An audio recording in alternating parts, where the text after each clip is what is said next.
Good morning, you guys. It is Wednesday, and today I am hopping on to talk to you about alcohol and fat loss. So, this is probably one of the number one questions I get when I am talking to clients about their goals and their fat loss and what they're looking for in their lifestyle changes that they need to make. I commonly get asked, do I have to stop drinking alcohol completely to reach my goals? So this is a great question. Alcohol does contain a significant amount of calories. It's often referred to as the fourth macronutrient because it contains almost twice as many calories per gram as carbohydrates and protein, and just slightly less calories per gram than fat. So it should definitely be a consideration when you are trying to lose fat or you have started a fat loss goal. So it is week 3, and our theme for this week in the 21 Days of Nutrition workshop presented by Kim's Prescription for Health is just a variety of nutrition education topics. Yesterday we talked through sleep. I think sleep is like number one factor for fat loss. If you missed that video, go check it out on Kim's Prescription for Health. I highly recommend making sure you're getting good quality and quantity sleep if you're really struggling with your fat loss. But today we are going to talk about alcohol. So I wanted to start with kind of talking you through what happens in your body when you drink alcohol. Alcohol doesn't necessarily turn into fat or promote fat storage, but alcohol is considered a toxin, so it inhibits the breakdown of fat. So when you have alcohol on board, your body is going to devote energy and resources to eliminating that toxin from your body, and during that time it almost completely stops the fat burning process, and that can last for up to 24 hours. So for example, in one study, if the patients that had 2 drinks of alcohol, like in a vodka, say a vodka diet lemonade, the fat burning potential was reduced by 70% while the alcohol was in the person's system. So alcohol is not going to cause you to store fat necessarily, but it is absolutely going to reduce your body's ability to burn fat, and it's going to do so for almost 24 hours, which is fairly significant, especially if you're just having a glass of wine each night or 1 to 2 drinks every couple of days. That's going to inhibit your fat loss efforts, especially over the course of the week. Additionally, alcohol can stimulate or can inhibit the normal signals that your body gets from food. So normally when you eat a meal, your body gets signals that you're full and you're satisfied from that food. Well, alcohol can actually inhibit that signaling, which makes you more likely to consume more calories if you're drinking while eating than if you were just eating without the alcohol. So does that mean you need to completely quit drinking? No, not necessarily, but you do need to set realistic goals and make sure that you understand if you're going to continue to drink alcohol, it is going to slow down your fat loss results. Okay, and your progress will be slower. It'll be slower to get to your goals.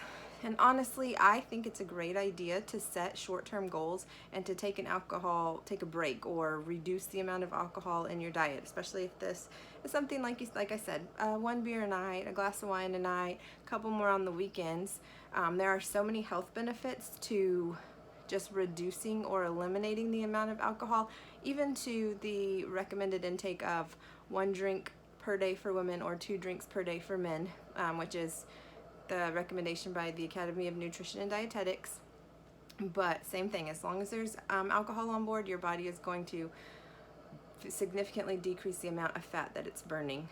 So here are some goals that you can set short term, because it is intimidating if you give yourself a big daunting goal like, oh, I'm never gonna drink alcohol again, or I'm gonna go a whole year, 6 months.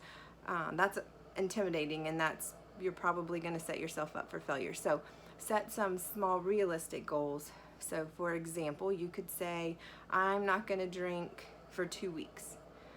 Give yourself a 2-week goal and find an accountability buddy. That's going to be huge. Tell somebody what your goal is.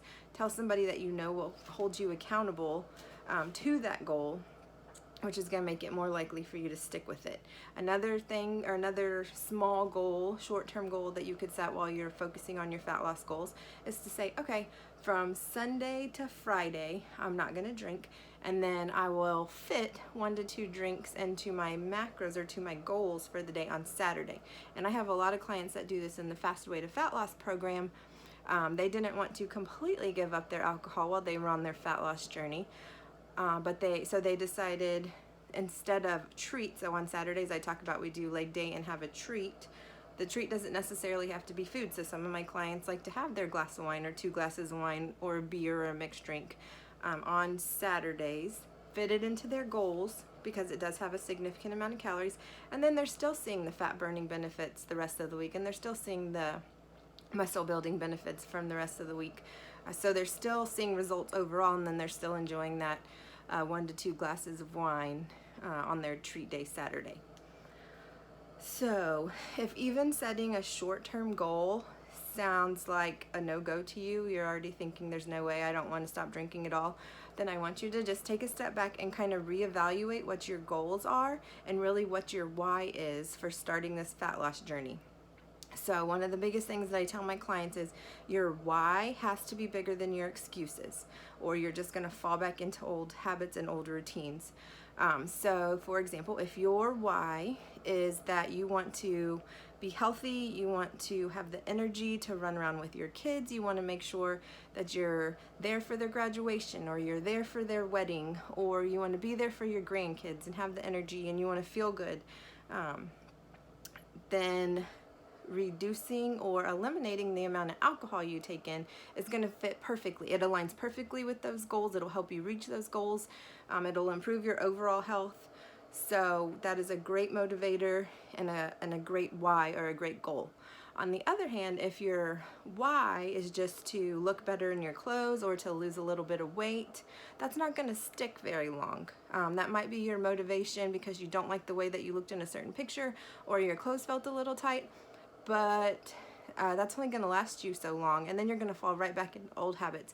You really, like I said, you really need to make sure that your why is bigger than your excuse, and it needs to be a big, significant part of your journey, something that you can remind yourself of, something that really is important to you. So make sure when you're goal setting, dig a little bit deeper and really pick something that that's going to keep you accountable and really help you reach your goals this time.